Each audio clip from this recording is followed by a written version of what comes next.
Now, the world might still be waking up, but here in Africa, we are up and alive. Good morning, you're welcome to the Hello Africa Morning Show. We're coming to you from the headquarters of the AAU studios here in Accra, Ghana. And my name is Maame Ekua. Co-hosting this program this morning is my colleague, Philemon Maame Ekua. All right, Philemon. You look and sound very energetic. What's the secret? I am. I had a good weekend. You did? Tell me about it. And the highlight of my weekend is that my team, Liverpool, won their game against Manchester City. Oh. And now we are on top of the table. Oh. 9 points clear.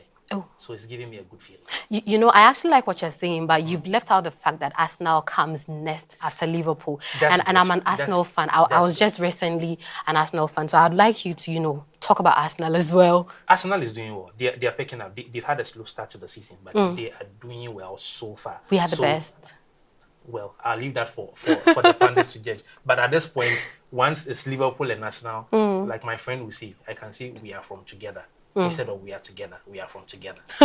Okay, no problem. So this morning we are starting off with a World AIDS Day. How many of you out there are aware that yesterday was the day that the World AIDS Day for this year was commemorated? Unfortunately, when you check on our socials, we have a number of things trending, but World AIDS Day does not seem to be on the priority list. Exactly. Why do you think that is? I am not sure if it's because it falls on a Sunday or it fell on a Sunday, but I think that regardless of which day it falls on, the World AIDS Day must be properly, I don't want to say celebrated, but must be properly recognized, because HIV/AIDS is still on the rise. It is on the rise. It Figures is. I saw according to the Ghana AIDS Commission is that over 34,000 cases have been recorded in the last 9 months in this country. In Ghana? Yeah, and it's not good. It's not good. So not it means at all.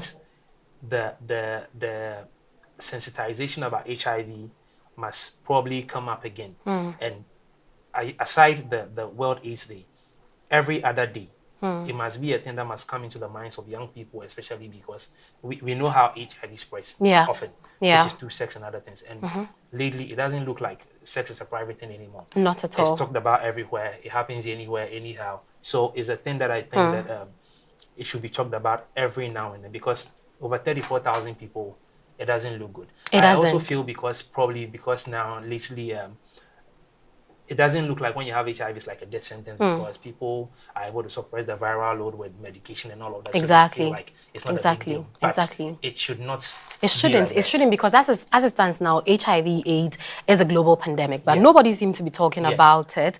When you check global statistics from the UNAIDS, it says that as of 2023, over 40 million people who are living globally, or 40 million people globally, are living with HIV/AIDS. And of this number, 20 million of them is coming from Africa. That's quite alarming.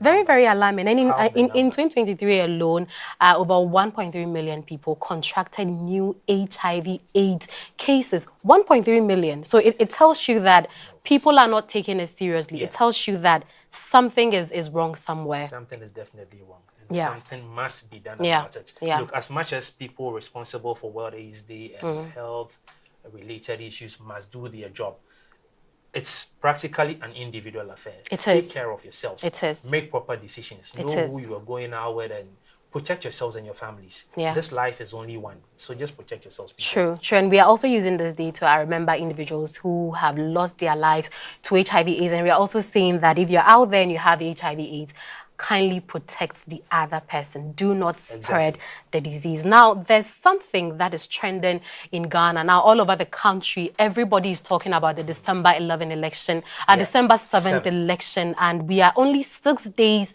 away from the election. Phil, run us through what's currently trending in Ghana. Well, with the election, let me say that it is a bit still undecided because you can see the two major political parties, the NPP and the NDC, all over the place in several regions, including the capital, doing their campaigns, running around and doing stuff.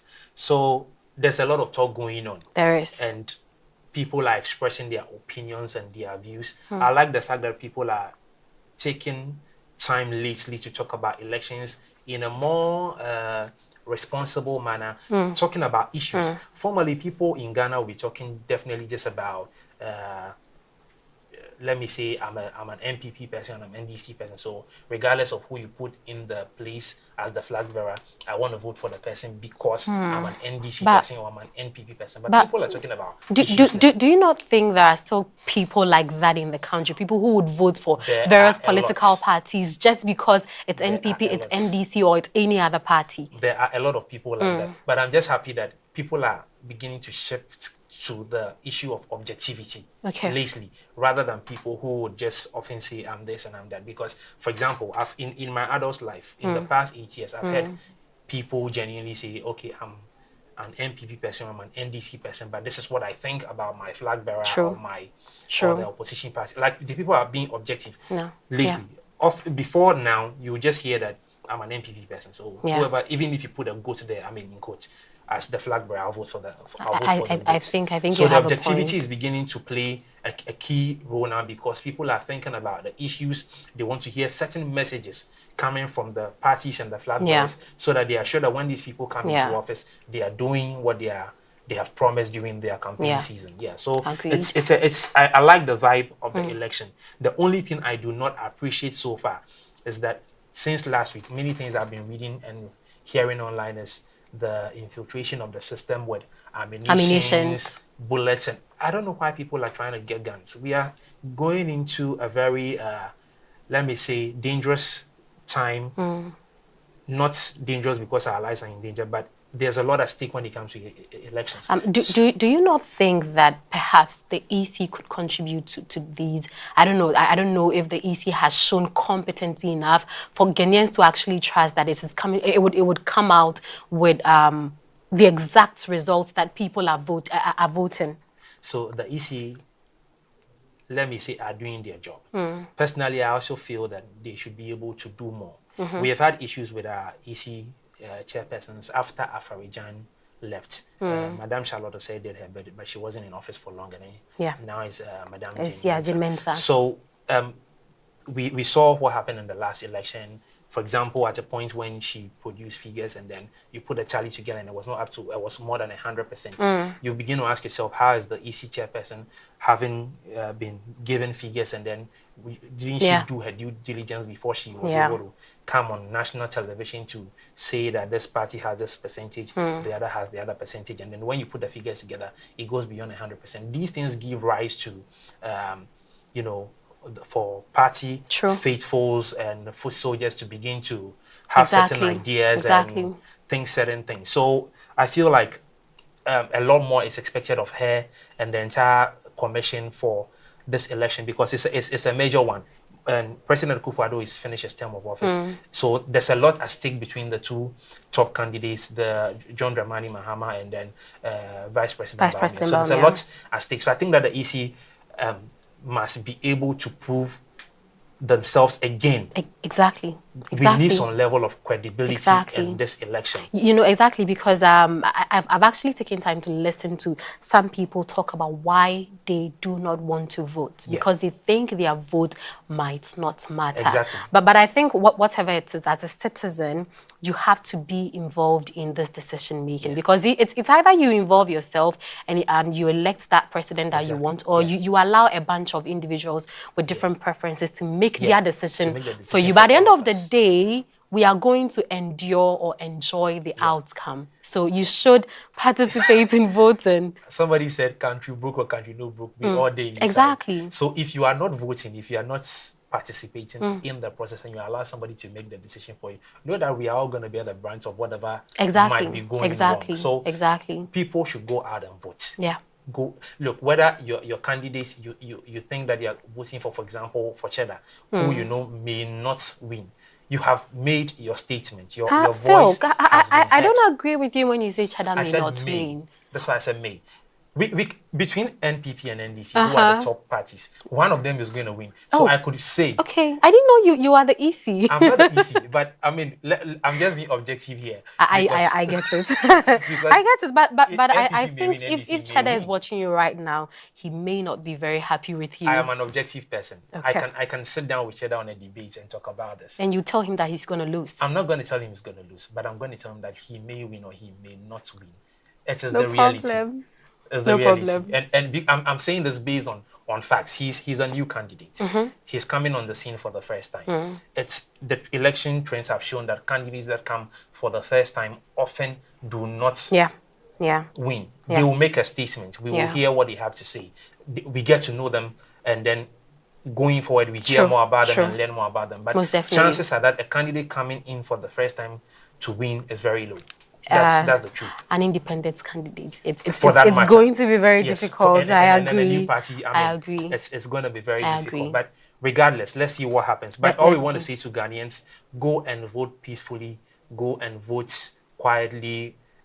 You can go back to the polling stations to witness the counting and declaration of results after 5 p.m. But when you go and you're done with your voting, please go home. Take your rest, relax, turn on your radio, turn on your TV, and monitor things from there.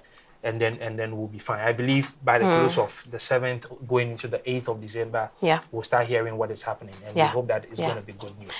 Most definitely. Phil, can you take us through our top stories for today? Well, today in our top stories, we are beginning right from Ghana. We are beginning from the Ashanti Kingdom.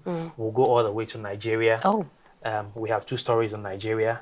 And then we'll go to Eastern Uganda. Okay. And then we'll end up in the United States. The United States? Yes. Okay, looks like we have a lot to cover today. There's a lot to cover. So we'll be back after this commercial break. Don't go anywhere. Stay tuned. Are you a university, college, high school, private organization, NGO, individual professor, instructor or facilitator seeking to take advantage of the numerous benefits of online education? Look no further. The AAU eLearn Africa LMS is a great opportunity to begin your journey to online course development and creation for teaching, learning and training purposes. AAU eLearn Africa LMS, which is a partnership between the Association of African Universities and eLearn Africa, has made available ease to use online learning tools to all stakeholders within the educational ecosystem of the African continent. This is to enhance teaching and learning in the bid to expand online learning opportunities for students in Africa.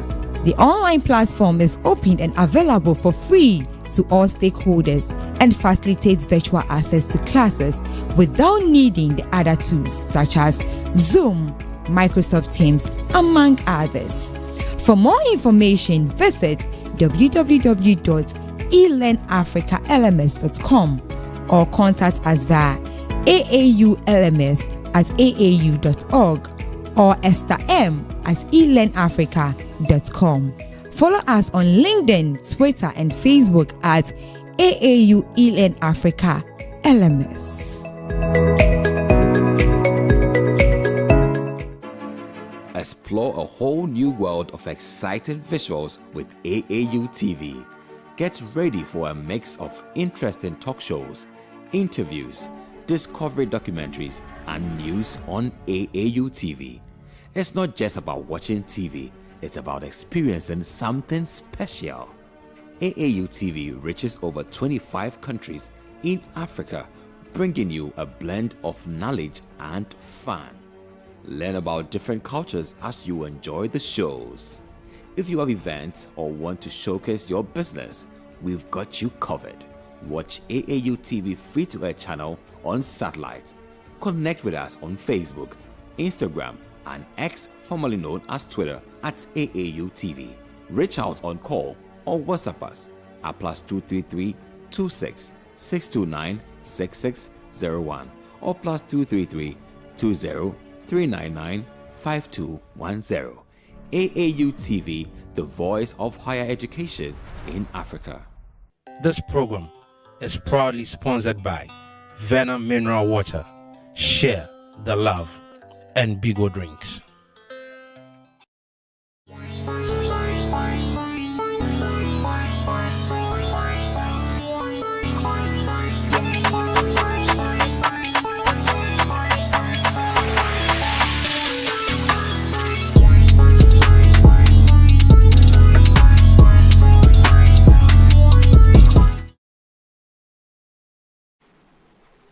Now, Ghana is marking 100 years since the return of the Asante King Prempeh I, who was exiled by the British in the 1896 for resisting colonial rule. Exiled for nearly 30 years, King Prempeh's return in 1924 was a triumph moment for the Ashanti people. Kumasi celebrated his enduring impact with descendants and dignitaries from Ghana and the Seychelles on Wednesday, November 27, 2024. The centenary celebrations in Kumasi drew large crowds outside the royal palace, commemorating King Prempeh I's struggle against British colonization. In 1896, Prempeh and over 50 members of his court were exiled after refusing to cede Ashanti sovereignty. They were first taken to Elmina, then Sierra Leone, and finally to Seychelles. Seychelles President Wavil Ramkalawan attended the event, highlighting the deep ties formed during Prempeh's exile. Prempeh's great-granddaughter, Princess Mary Prempeh Mariba, also traveled to Kumasi to reconnect with her Ashanti heritage, calling it an emotional yet joyous occasion. While in exile, Prempeh embraced education and Christianity, leaving a lasting legacy in Seychelles. His leadership inspired future generations of Ashanti exiles, many of whom became prominent figures in Ghana's public service. Prempeh's 1924 return to Kumasi was met with widespread jubilation. Although officially stripped of power, he was embraced as a king by his people, who presented him with a sacred golden stool, symbolizing Ashanti unity. His story remains a powerful chapter in Ghana's history. The centenary not only honors King Prempeh's return, but also celebrates the resilience of the Ashanti people and the lasting connection between Ghana and Seychelles, showcasing a legacy of strength, unity, and cultural pride.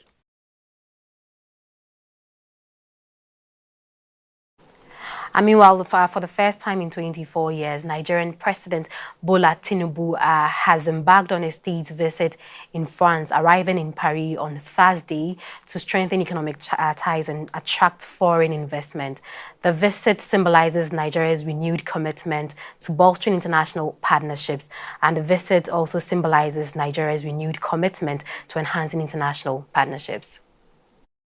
President Tinubu's visit marks a historic moment for Nigeria's leadership, with his appearance at the Champs-Élysées being the first by a sitting Nigerian president in over 2 decades. Meetings with French President Emmanuel Macron at the Élysée Palace have been focused on positioning Nigeria as a top trade partner for France.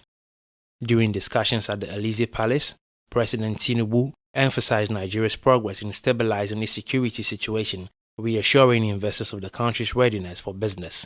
President Emmanuel Macron, in response, highlighted France's long-term commitment to fostering economic partnership with Nigeria, particularly in food security, critical ore extraction, and defense strategies. Macron's efforts reflect France's broader objective of expanding its strategic influence in Africa amid shifting geopolitical dynamics. The visit will culminate in both leaders participating in the Franco-Nigerian Business Council Forum aimed at fostering stronger trade and investment ties. France's outreach to Africa comes at a time when its influence on the continent is facing challenges. Recent political developments, including military coups in Mali and Niger, have led to strained relations.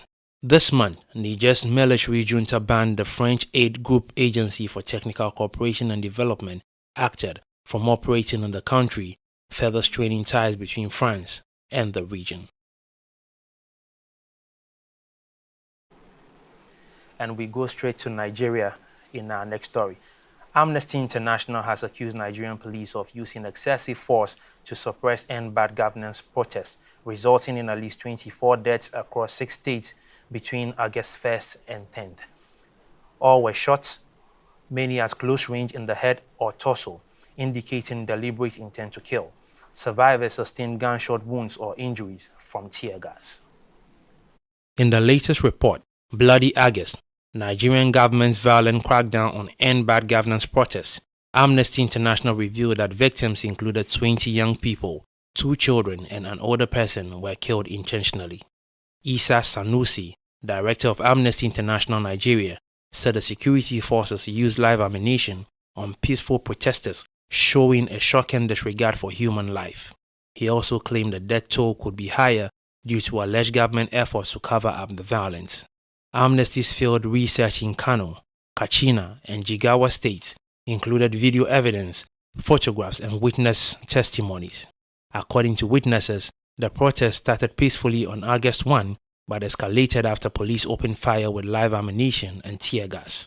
Amnesty International argues that the use of such force violates international standards, including the United Nations guidelines for law enforcement. In a related development, President Bola Tinubu ordered the release of 29 children detained for alleged involvement in the protests. These children, detained since August and facing the death penalty, are part of over 70 people charged with treason, property destruction, and mutiny. Their release is expected by Tuesday under a court order, though activists continue to demand justice and accountability for the violent crackdown. Nigeria, home to over 210 million people, is grappling with severe economic challenges, including high inflation, record employment, and widespread hunger. The protests, which initially aimed to highlight these issues, have since evolved into a broader call for governance reforms. However, the government's heavy-handed response has made peaceful dissent increasingly dangerous, raising concerns about human rights violations. At least 15 people have died and more than 100 others are missing after devastating landslides struck 6 villages in Uganda's mountainous Bulambuli district, triggered by heavy rains on Wednesday night. The Uganda Red Cross is leading ongoing rescue operations, but the death toll is expected to rise as emergency teams search through the debris. Police confirmed that 113 people remain unaccounted for, with survivors recounting harrowing scenes of destruction. Images circulating on local media show vast stretches of earth engulfing homes and farmland in the village of Masugu, located about 5 hours from the capital, Kampala. In Kimono, residents and emergency teams were seen digging through the rubble in search of survivors. District Commissioner Fahira Impanani reported that about 30 people were believed to have perished, with 6 bodies, including that of a baby, recovered so far. The Uganda Red Cross echoed similar concerns, emphasizing the need for urgent humanitarian aid as displaced families face severe conditions. The heavy rainfall has also caused severe flooding in the northwestern Uganda, where a tributary of the Nile River burst its banks. The Prime Minister's office issued a nationwide disaster alert on Wednesday, warning that several major roads, including the route connecting Uganda to South Sudan, had been rendered impassable. In Pakwak, a boat carrying emergency responders capsized, leading to the death of an engineer.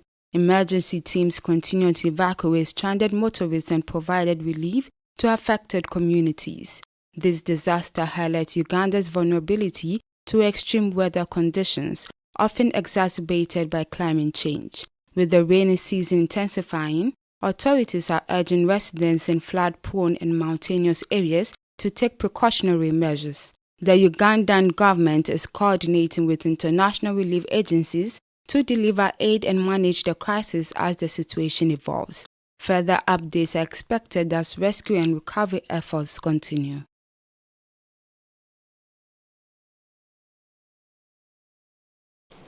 And now the World Trade Organization WTO Director General Ngozi Iweala has expressed eagerness to collaborate with the U.S. President-elect Donald Trump and his incoming trade team, despite concerns over his purposeful tariffs on imports from China, Mexico and Canada. Speaking at her reappointment for a second four-year term, Okonjo-Iweala emphasized her readiness to engage with the U.S. administration while adopting a cautious approach, stating that it's too late to judge the potential impact of Trump's tariff plans on global trade. Okonjo-Iweala addressed reporters in Geneva on Friday, acknowledging Trump's controversial stance on trade, but stressing the importance of the World Trade Organization WTO in maintaining global economic stability and its rules underpin 75 to 80% of global goods trade, underscoring the organization's role in fostering intellectual property protections and product safety. While Trump previously threatened to withdraw the U.S. from the WTO during his first term, Okonjo-Iweala remains hopeful about the future cooperation. Trump's proposition tariffs include a 25% tax on all imports from Canada and Mexico and an additional 10% on goods from China, intended to address concerns over illegal immigration and drug trafficking. These measures could face challenges through the WTO's dispute resolution process, although the appeals body remains non-operational due to the U.S. resistance to appoint new members. The return of Trump to the presidency in January brings uncertainty for the WTO, with many questioning how unilateral tariffs will impact global trade.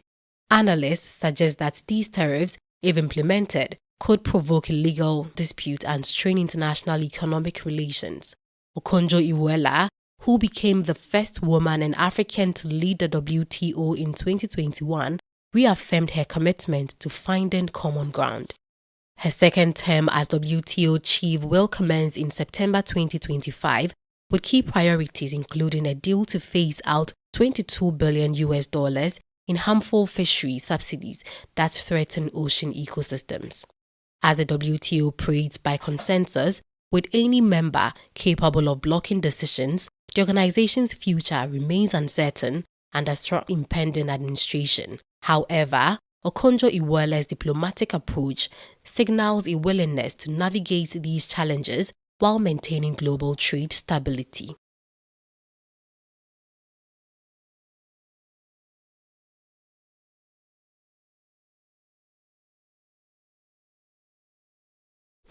We'll bring you more on our newspaper review after the short break. Stay with us. The CGC Show is back on your screens.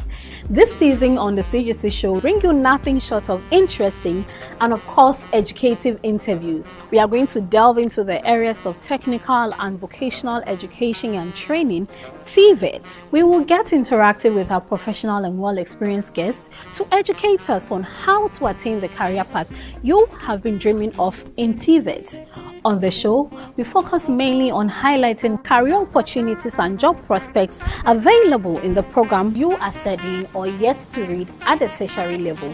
Better yet, we help you understand that whatever venture you are in can contribute to the economic development of our beautiful continent. Join me, Mr. Akon, on the CGC Show on AAU TV as I engage experts and professionals to help build and nurture your career. The CGC Show, your trusted pathway to your dreams. This program is proudly sponsored by Venom Mineral Water, Share the Love, and Bigo Drinks.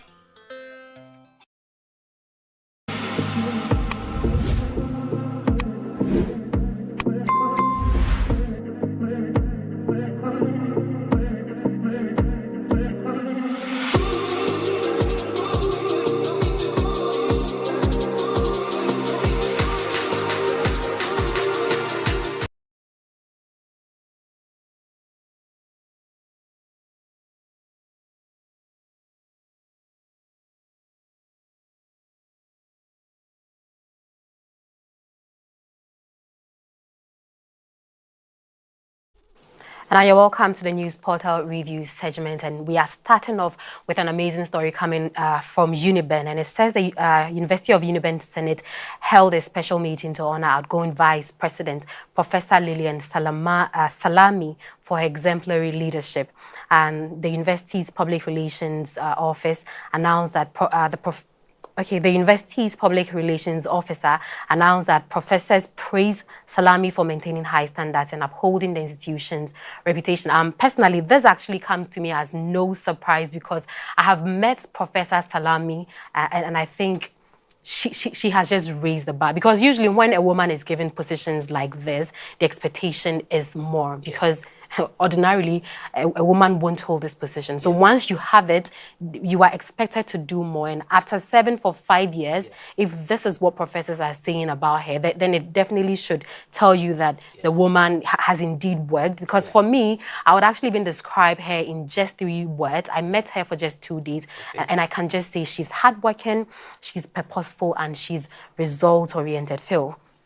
It's amazing to celebrate a woman of her stature. And I want to agree with you because I found out also that she's the second vice chancellor, female vice chancellor of Uniben, and the 10th in line. So for a position of this caliber, 10 vice chancellors for Uniben so far, and she's the second woman. Exactly. It tells you it's a male-dominated position, so to speak. So for a woman to be able to hold this position in the last 5 years and doing all the things she has done, and then when she's going out of office, what professors can say is just a great testament. It just tells you the kind of person she is. So we celebrate her greatly, and then we appreciate the things that she has done. And I want to challenge women in academia with this.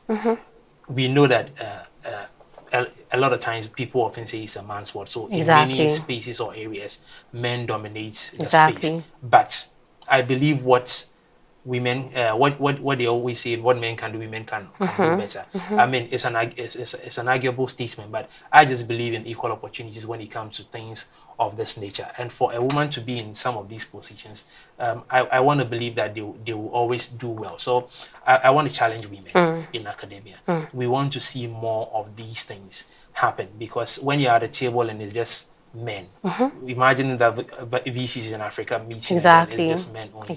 I mean, you need the perspective of women on a lot of issues, so that there's going to be not just gender equality, but you're going to see the balance in terms of ideas coming from both sexes when it comes to many things that are being discussed. So I celebrate her greatly, and most definitely I want to encourage women to do more in academia. Most definitely. I think one of the most commendable achievements that Prof. Salami has garnered under her leadership is the fact that even before she became vice chancellor in the university, there was a center of excellence that existed. It's one of the centers established by the World Bank, and it had already existed for 5 years. So she picked it up, but under her leadership, the center moved from one level to the next. Currently, the center has established a high-fidelity simulation laboratory, and what this lab does is it's been programmed to replicate real-life clinical scenarios. And speaking to her, she had indicated that this is the first of its kind in Nigeria,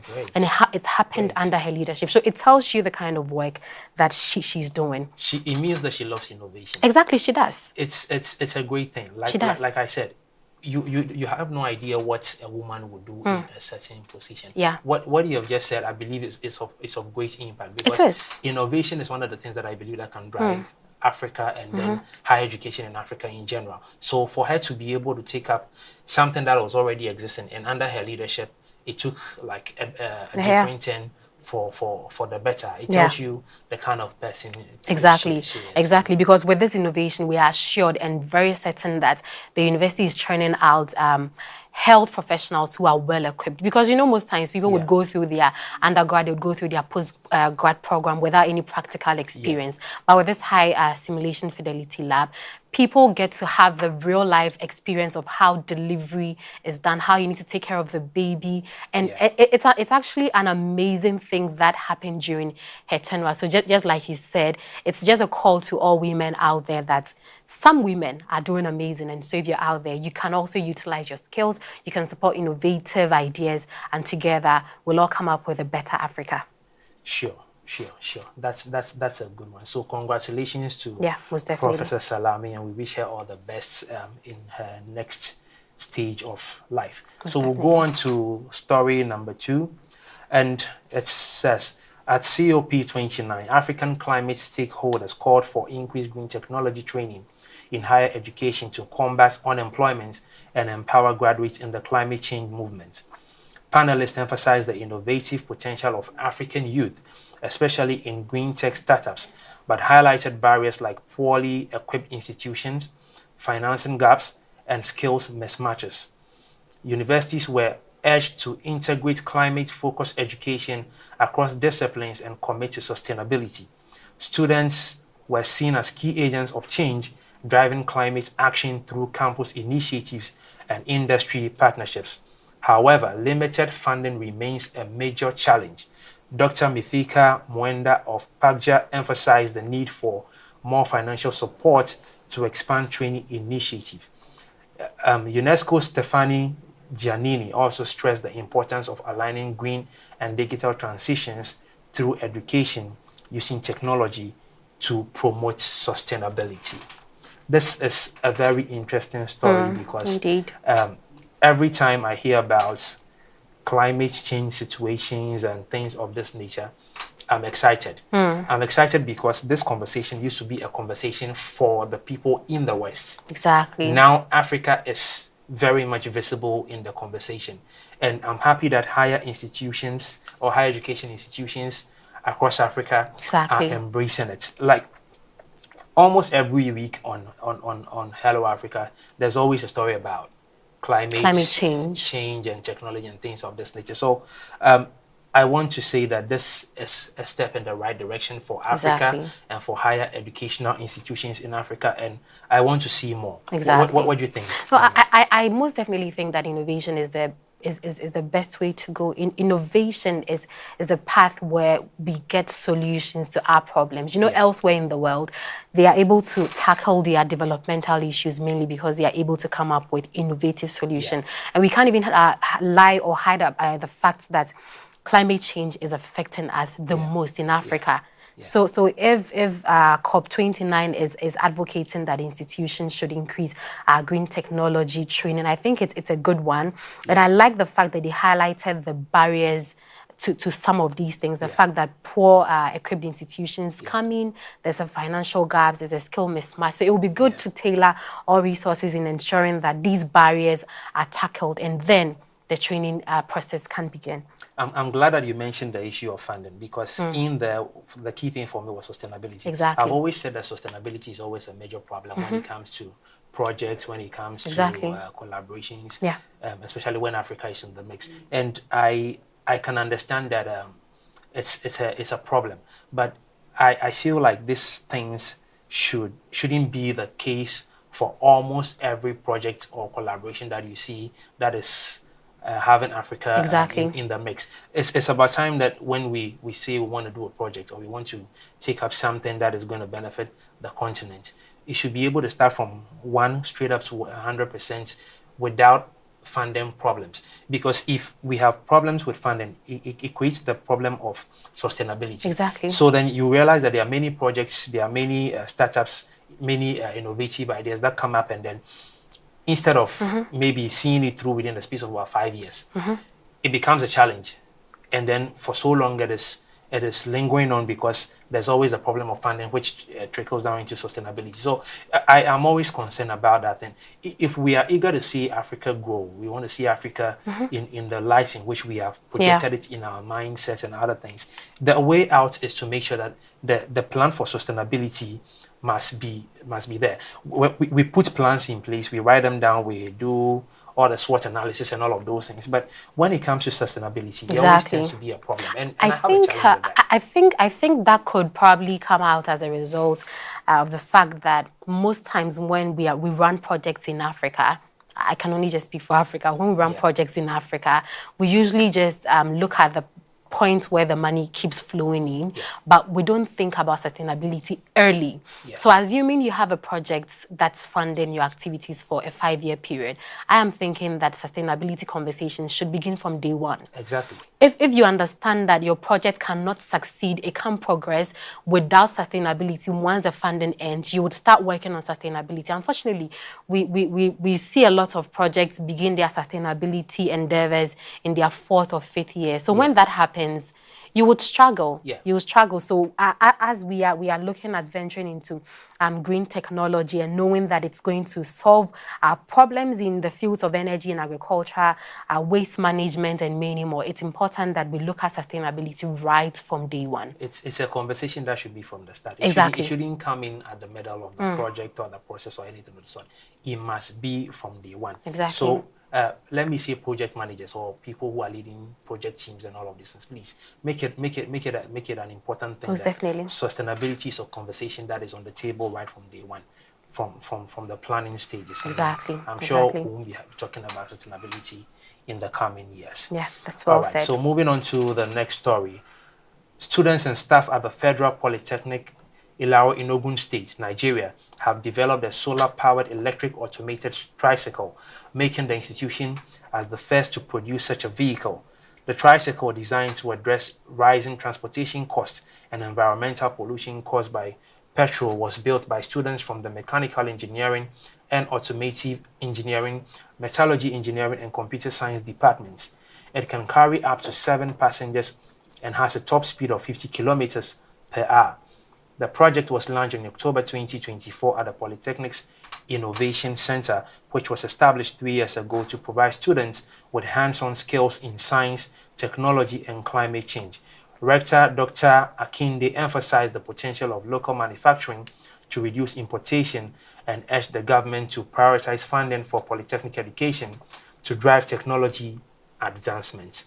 Mame, I'll give you the chance to talk about this one because I know that you love innovation so much. What do you think about this? No, I think this is amazing. It's amazing. So for me, whenever I come across people coming up with innovative solution, my heart melts. Because I believe that for Africa to get to that point that we want to get to, the way to go is innovation. And I'm very happy that students from the University of, can you help me with the name? Federal Polytechnic of Ilaro. Ilaro in Ogun State, Nigeria. Have been able to come up with this solution. It's amazing. I actually did a little reading on it, and I wanted to understand why the students came up with that innovative solution and at this time. And the report indicated that currently fuel prices have hiked to about 50% in Nigeria, which means people are struggling. If you've been to Nigeria before, you find out that sometimes people would queue for hours just to get fuel. And so it's amazing that these students have come up with the innovative solution, a vehicle or a tricycle that is powered by solar. In Africa, we have sun in excess. So it's a good thing that the students have turned this into something that is very relevant, and it's a good one. And I also like the fact that the university had established an innovation hub. We keep preaching that innovation is the way to go, but are we actually helping people or students implement it? Now, there are lots of institutions that preach innovation, but they are not putting in place measures for the students to be innovative. So I think this is something that institutions across Africa can tap into, establish innovative hubs. Give the students situations or put them in positions where they're able to come up with innovative solutions that tackle our own issues. I like that point as well, because the story continues to say that the Polytechnic has plans to set up a mini assembly plant to produce more tricycles. For me, it goes into an issue of manufacturing and industrialization. Exactly. Nigeria does well when it comes to some of these things, because I know, for example, they have a car brand called Innocent. And it's as far as I've heard, testament about the car is that it is good, and it is it's basically meant for the African terrain, and it's doing well. You buy, you drive it, you enjoy it. So to see students take up an initiative to produce a tricycle that can be powered by solar, I mean, it's a good thing. The tricycles that I've seen, for example, in Ghana, they are not produced here. They are coming from Chinese companies, and they are not even produced. They are even being assembled here. And I see a lot of people buying them for small businesses. Exactly. When you go to our market, these are the tricycles that are conveying goods from one point to the other for the market women and to shops and other places. If these things are going to be embraced, like what Nigeria is doing with this polytechnic, it's going to be a great thing. It's going to go a long way to enhance the Nigerian economy, because now you're not going to be importing some of these things. You are producing them by yourself. You are creating jobs, which is going to help the economy. And then you are going to industrialize these things. And it's going to be a bigger market. We need to find a way to make some of these things even, let me say, make it marketable or commercialize it in such a way that even in the West we can be able to send it there, because the people will need it there. You know, when it comes to the issue of commercialization in Africa, you know, we are all in Ghana, and we heard when Kantanka started producing cars. Now, he still does that, but question is how many people purchase these innovative solutions from our own people? So what if this for some reason is the same case for Nigeria, where they would commercialize it, but people would still not purchase it? I think as Africans, we need to come to an understanding that to solve our own problems, we'd have to support and rely on each other. What's the point of coming up with these solutions if it won't be utilized by our own people? I agree. I think that thing has to do with mindset. Basically, because, for example, you know about vehicles, you know about a Toyota, you know about a Suzuki, you know about Mitsubishi, and you have seen that these vehicles are tried and tested on the African terrain. So you possibly think that these vehicles will do well in Africa. So I want a Toyota, I want whatever brand of car that you choose, because it has a certain level of reputation. Now, Kantanka is a new thing. Probably been on the Ghanaian market for probably between 5 to 10 years. A few people are driving it. What is the testament? What is the track record? Sometimes the innovators also need to make us aware of some of these track records so that we know that these are the things. And then beyond individuals patronizing this, I think that the state could have done a good job for Kantanka if maybe the ministries or state agencies at least have 1 or 2 of these cars in their fleets, so that when we are using them, we know that we are helping this man grow his business. At the end of the day, we can be part of the story when we see that Kantanka is a good vehicle, is a good automobile to be purchased, to be used in the Ghanaian market. Now, beyond these things, the innovator must be able to convince us that these vehicles can compete with the Toyotas. You know, I think with the other brands. That is also where I also have a challenge. You know, most often than not, scientists, right? There's a line between scientists and communicators. Sure. We can't even hide the fact that scientists are not able to communicate their own solutions. So you'd find a scientist sit in the lab for a number of years, would come up with a solution, but is not able to communicate it to people, to even buying into the idea. So I think this is a time where we need to call on scientists and communicators to collaborate. You come up with a solution, you talk to a communicator, they understand what you have done, and then they would find a way to communicate it clearly to the people. Otherwise, what is the point of what you have developed? I totally agree with you. You see, one of the things I've noticed about businesses in Africa, and particularly the case of Ghana, is that when I'm the innovator and I start up, I feel like it's my idea, it is for me, so I have to do everything by myself. But this is where synergy comes in. I'm an innovator, I'm not a communications person. At all. So I should be able to employ somebody that will be able to sell the idea and market it. That's why in the Western world, many of these things are done properly, because the people who produce these things are not the same people who are marketing it. Yes, there can be a forum or whatever where the person can be allowed to talk about it.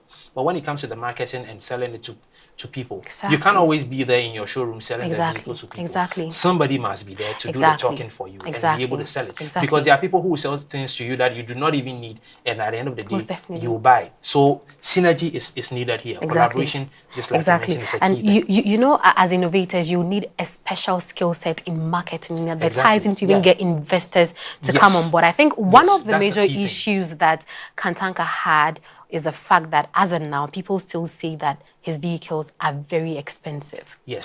Now, this is probably because they import some of the parts from outside. We don't manufacture any of them here. Exactly. So once you're importing it, it's unless you're doing it in a large scale. Now, imagine a small scale innovator importing, just say, about 2 or 3 parts. From the Western world. We all know about the import rates in Ghana. So I think they would really have to collaborate with communication specialists to see how best they can sell their ideas to investors. Because once investors come in, you can then import the stuff in larger quantities, which would reduce the pricing. Yeah, because for vehicles that are produced in Ghana, I don't think that they should be that expensive. I do understand the innocent vehicles in Nigeria. They are equally expensive, but they are quite affordable anyway. So I think that Kantanka must be able to do the same thing. So coming back to the story with the innovation that the Polytechnic has done, I'll urge them to go on ahead to establish these mini plants that they want to do, so that more of these tricycles can be produced and commercialized for the Nigerian market. Yeah. Indeed. Now, still on Nigeria, a recent report reveals that 63% of female students in Nigerian universities experience sexual harassment by both staff and fellow students. The report, launched at the National Summit on Sexual Harassment, surveyed 3,528 respondents from 12 universities across Nigeria, and it found that sexual harassment by fellow students comprised 66%, and followed by non-academic staff, which is 26%, and academic staff constituted 24% of these figures. Now, I would come back to what I'm reading, but Phil, what is your take on this? This was sad when I just had a sad demeanor when I read the story. Very. I do not get why the figures are so high. Look, I know that harassment is an issue in many places in the world, but look at the numbers here. 63% of female students. Exactly. This is crazy. Like, I don't understand. And my concern comes with the fellow students. Fellow students. 66%. Why would the fellow students want to harass his fellow female student? For me, it's a key thing because it brings a lot of things to mind. What kind of upbringing are we giving, or our parents giving their children, such that a whopping 63% are experiencing this kind of thing, or are contributing to those figures? Like, I don't get it, because when I read the story, a whole lot of things started coming to me. Because for me, if you have raised your son well, you have raised them in a certain way, I don't see why your son or a young male, should be able to harass his colleague sitting in class with him. It's a no-no for me. Because for me, these are the people who go to perpetuate it, contributing to the figures when they have become lecturers, when they have become bosses in some establishments, and then ladies are coming for jobs, and then they'll say that they want to sleep with them before they give them jobs. They are lecturers, they'll say they want to give them sleep with them before they give them a pass mark. These are the same people who go to occupy the numbers that. So for me, I'm more concerned about the student population, because we can assume safely that the students are young people. So if a whopping 66% of them are contributing to this, like, I don't get it. I think this particular statistics is quite unconventional, because most times sexual harassment comes from the academic staff. My lecturer says this. My lecturer says that. If I do not do this. But it's actually quite funny and sad that 66% of the 63% of female students who reported sexual harassment cases are coming from their fellow students. It's quite unconventional. So now, that actually takes my mind to something. Okay. You were talking more about the upbringing of the men, but what if there's a question with how the women also carry themselves? I understand that you know, most times when you visit our institutions, just take a good look. You could just sit somewhere for an hour and just monitor how the ladies are dressed, or how some of the ladies are dressed. You know, someone might wake up from their houses without thinking necessarily about how to harass somebody, but your dressing could bring provoke. Exactly. So I think perhaps I'm a lady, so probably I'm not supposed to be saying this, but maybe we should also look at how we dress. As ladies, we should. I can agree with you on the dressing, because some of the dresses are quite provocative, and then you see it, and then it sends your mind into places that you are not thinking about, or where your mind is not supposed to be. Even, for example, in places like churches, because in the church, it is assumed they are supposed to be holy. They are listening to God's word. I mean, there's sex and everything in the Bible, Exactly. but most of the time, what you are hearing in church doesn't even warrant you Exactly. to think about some of these things. Exactly. But you see somebody's dress, and then your mind Exactly. is in places. Exactly. Mind you, men are attracted by the things that they see. So I can agree with you on that. But then again, this is where the upbringing again for me is a key Comes thing. in. Because these things, regardless of how much you may be provoked, where is the sense of self-control or discipline in there? Look, it is a difficult conversation. It is a here and there thing. It is. The men must be able to put themselves in order.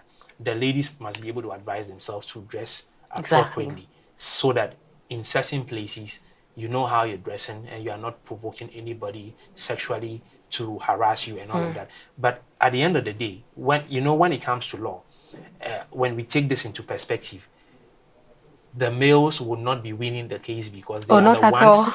who are perpetrating the acts. Not at all, yeah. So, for me, if you are a man of a male, think about some of these things.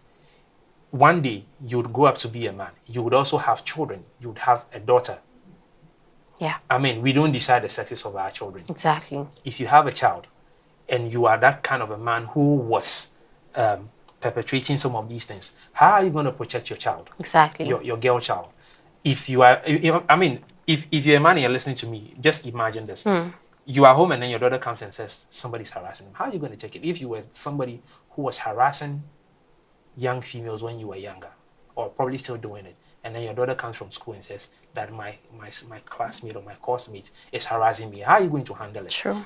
So this is a very serious conversation. It is. It's a serious. It For is. me, as much as the women are on the receiving end of the thing, I think that the guys should be able to put themselves in check, and parents Agreed. must do a better job. Agreed. Look, we can't teach parents how to take care of their kids. It is difficult.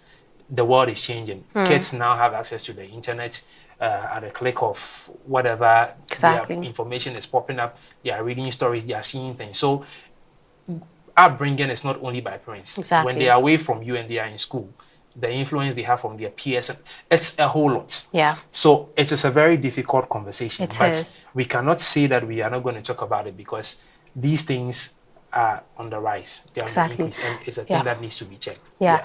Now, I also have here that the study also highlighted a culture of silence around harassment, with over 80% of respondents citing fear of stigma, lack of institutional support, and power imbalances as major deterrent to reporting incidents. Yeah.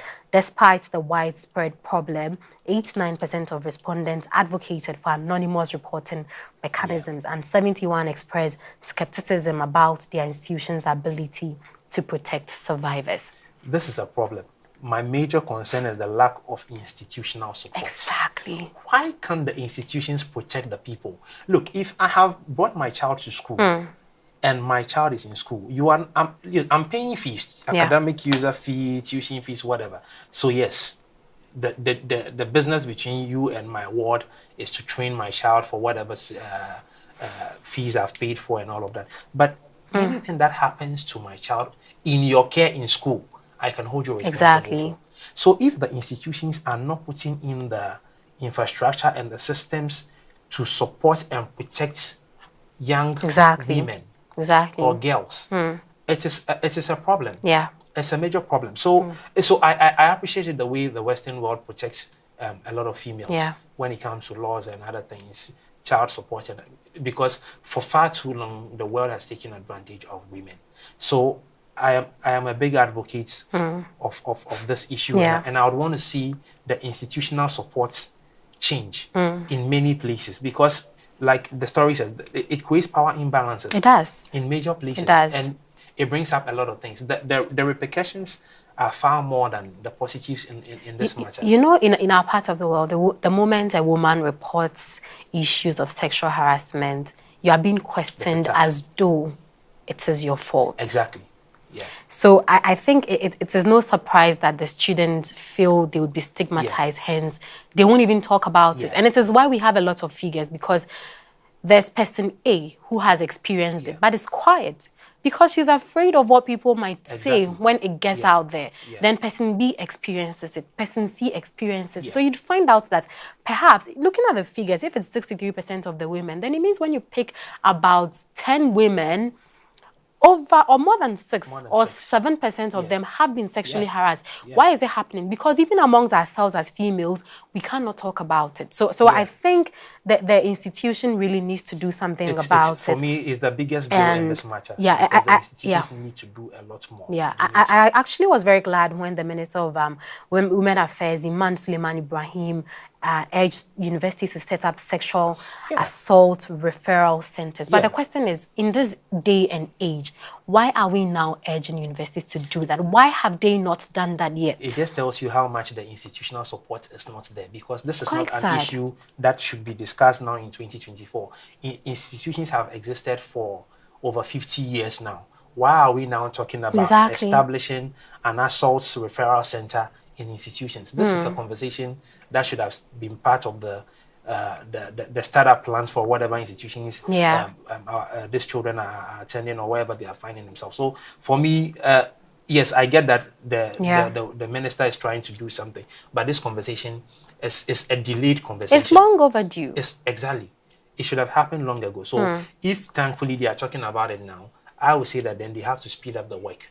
Some things must be on hold now for some of these things to be established. And when they are established, the silence culture, I do understand that it might not be a thing that will go away probably just overnight. It would take a while. Everything that has a beginning has an end. If we are not talking about it now, there is no way it's going to end. So the young women, or let me say the victims, because the harassment cuts across from girls to older women. So the victims, do not be ashamed to talk about it. I get that it might be embarrassing, the stigma and all of those things, because sometimes of late with the era of social media, this news will spread fast. Your name will be out there, and if you're not careful, it might even come with a video and all of those things. So I understand all of these things, but if we don't talk about them today, when are we going to talk about them? So the victims, I share your sentiments, but let's be bold and try to talk about them. One of the ways I know we can be able to tackle these things when we talk about them is when the victims are able to work together with institutions that are also trying to work around these things and reduce them, like NGOs. You know, that way they can be advocates, and then they can take them around on campaigns and things of that nature, and some of these things will begin to see the results that we want to see. Yeah, indeed. We hope that in the next coming years, we'll see an Africa that is transformed entirely with little or perhaps no issues of sexual harassment. Sure.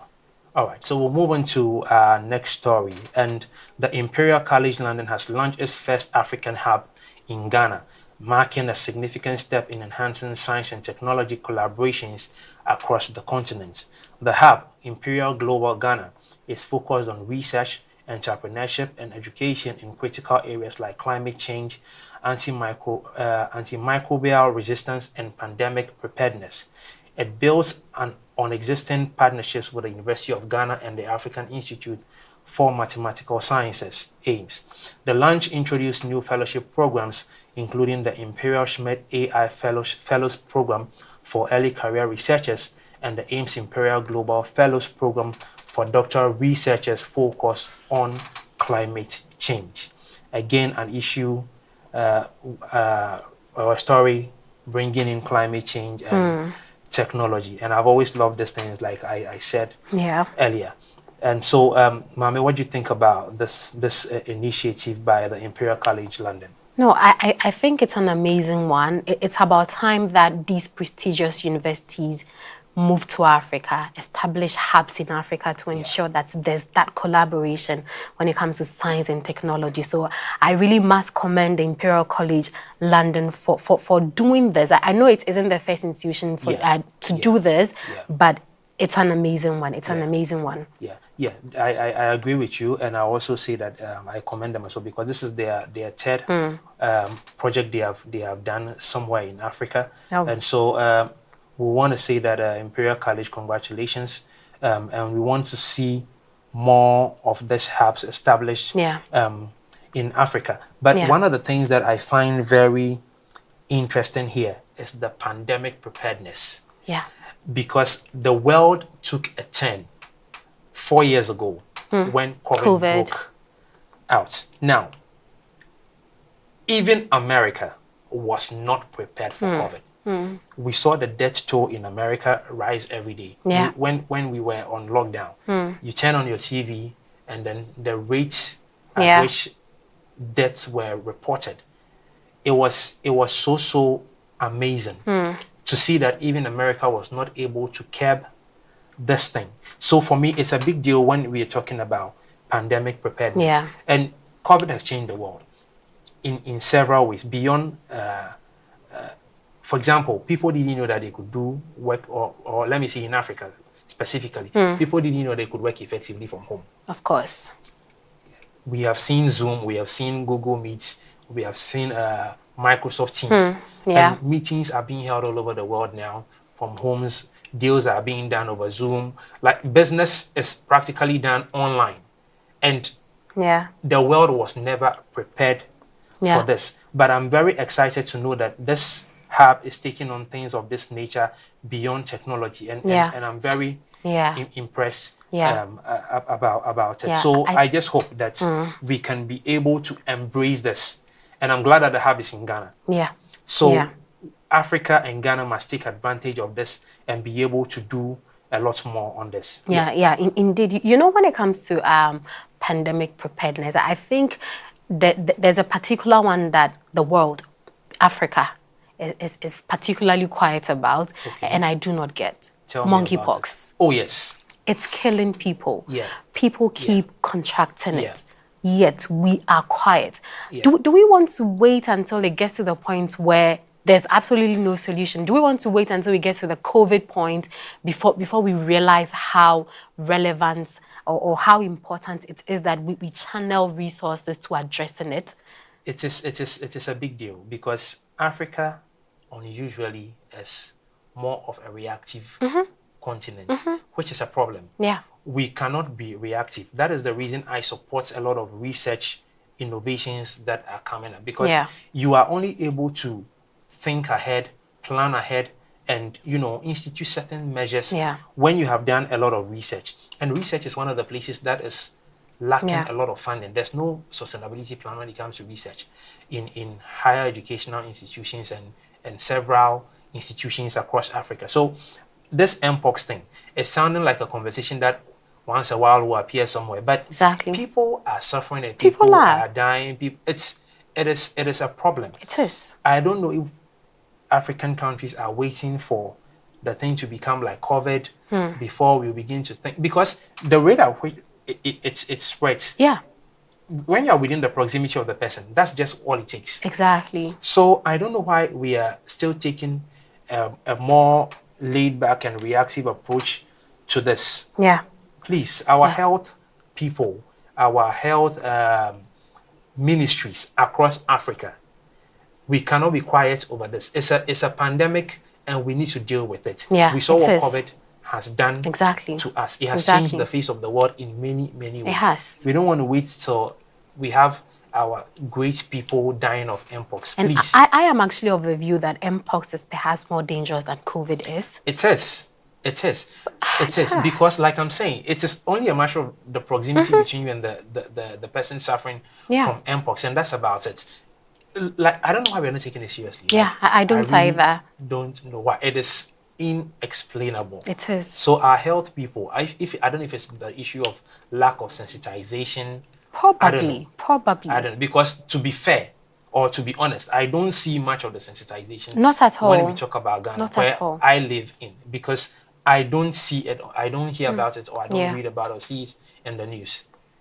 I mean, other things are overshadowing our health sector when we talk about health in Africa and Ghana. So I think that the health people must do a lot, and the government must also take the conversation up.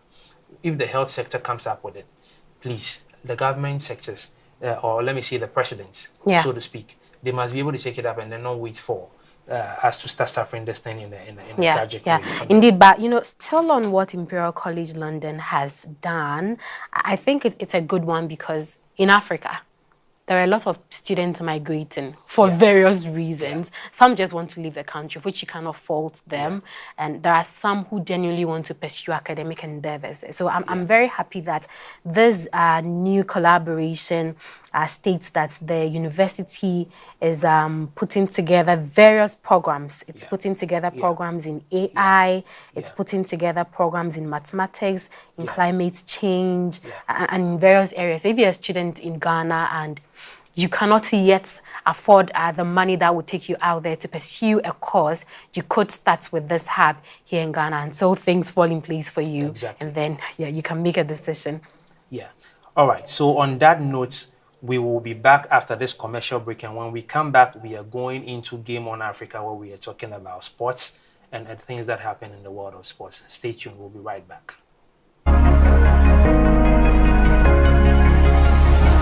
Hello, Africa. Keep watching AAU TV, the voice of higher education in Africa. Explore a whole new world of exciting visuals with AAU TV.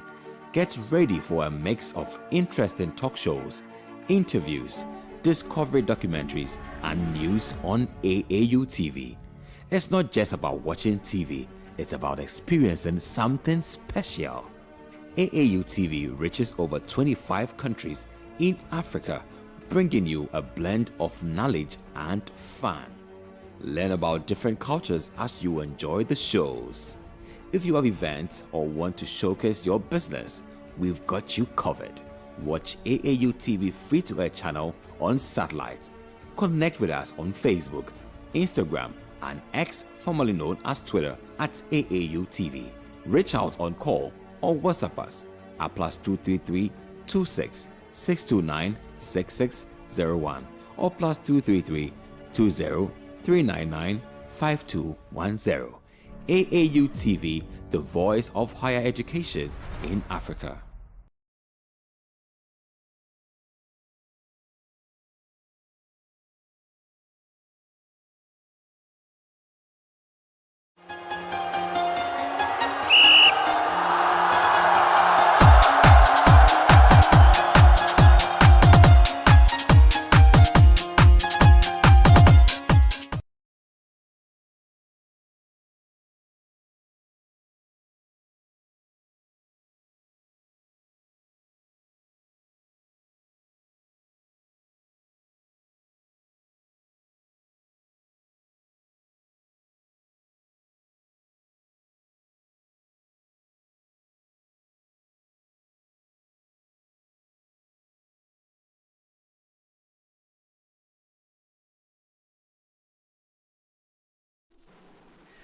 And you're welcome back and to Hello Africa, and you're still watching us from the Association of African, the Association of African Universities headquarters in East Legon, Accra, and we are going right into Game on Africa, the sports segment, and we'll begin with trending news.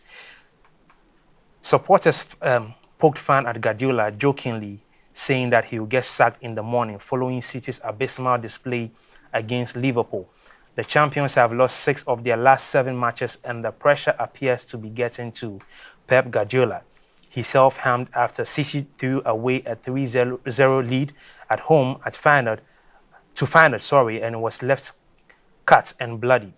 And in response to the chants from Liverpool crowd, he raised his hands to show 6 fingers, one for each Premier League title he has won in Manchester. It was a scene to reminiscent of when Jose Mourinho reminded the press of how many titles he had won while he was still in charge of Manchester United. And also, there was immediate concerns for Barcelona defender Alejandro Balde as the youngster appeared to begin vomiting blood following a nasty collision on Saturday. The 21-year-old was wrestling for possession with Sandro Ramirez and went down clutching his neck while appearing to be coughing and choking. Barcelona officials then rushed onto the pitch as Balde began throwing up with blood gushing out of his mouth and onto the field, as reported by Spanish outlet Dentro de Juego. The gruesome scenes prompted further intervention from medical staff, and it was clear that Balde would not play further roles in the parts of the fixture, and he was quickly placed onto a stretcher. A specially equipped golf buggy then drove body of the pitch, with the defender continuing to receive medical treatment with a confirmation yet to be received about the specific problem. We just hope and pray that this problem is not a major one and then Bade would return to the pitch.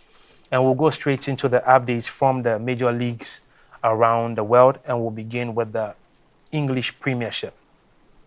Now, after match week 13, Liverpool is in a comfortable lead on the Premier League table with 9 points difference, and then Liverpool brushed aside Manchester City in a 2-0 win at Anfield on Sunday, with goals coming from Cody Gakpo and then Mohamed Salah.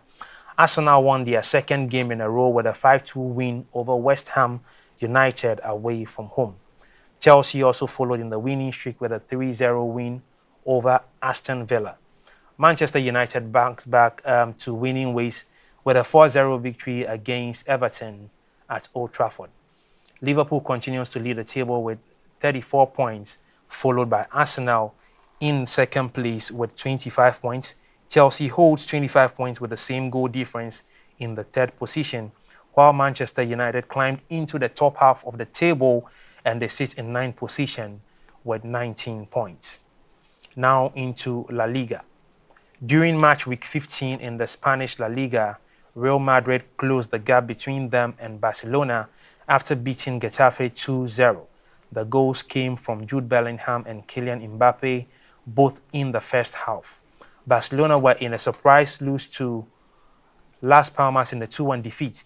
The game saw the return of teenage sensation Lamine Yamal, who returned to the pitch. Atletico Madrid turned Valladolid 5-0 to keep their run of wins in progress. Now, Barcelona sits in the first position on the table with 34 points, and Real Madrid follows closely with 33 points with a game in hand. Atletico Madrid sits in third position with 32 points, and Athletic Club follows in fourth position with 26 points, making them the top four in the La Liga.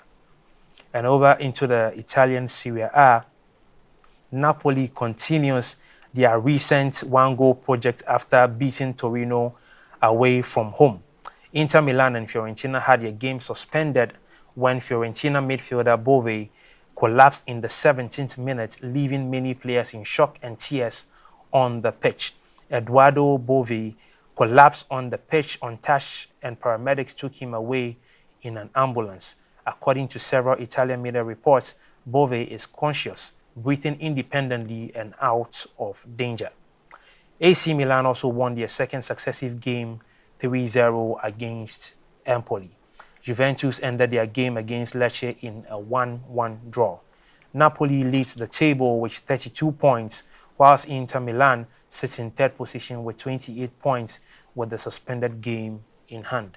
Juventus are in sixth position with 26 points, and AC Milan in seventh position with 22 points and a game in hand. And finally, in the German Bundesliga, Bayern Munich drew 1-1 against Borussia Dortmund. Defending champions Bayer Leverkusen continuing their 3-game win streak in a 2-1 victory against Union Berlin. Bayern Munich still leads the table with 30 points, followed by Frankfurt with 26 points, and then Leverkusen in third place with 23 points, and Leipzig in fourth place with 23 points, making them the top four in the Bundesliga. And so this brings us to the end of Game on Africa on the Hello Africa segment. And so far today in the segments, we have been treating quite a number of stories. We started all the way from Ghana when we talked about Ghana's exiled, Ghana's election, of course, coming up on 7 December, this Saturday. Yeah. And we also talked about World AIDS Day, which was yesterday.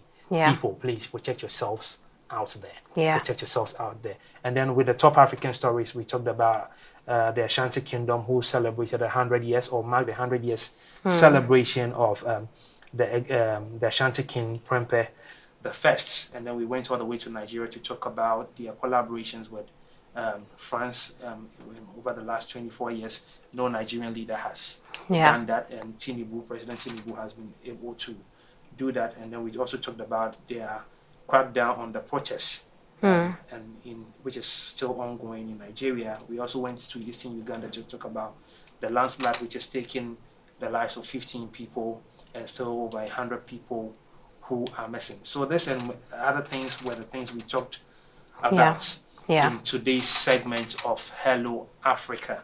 Thank you for staying with us. Yeah. And today, for the first time, I had my dear colleague Maame Ekua do this with me. And thank you for coming on the show. It's actually a pleasure to be here. Are we going to see you again? Well, let's see. All right. So thank you for staying with us. If you were watching us, you were watching us on AAU TV in the headquarters of the Association of African Universities. Thank you for sticking and staying with us. Make a date with us again next week. Bye-bye. This program is proudly sponsored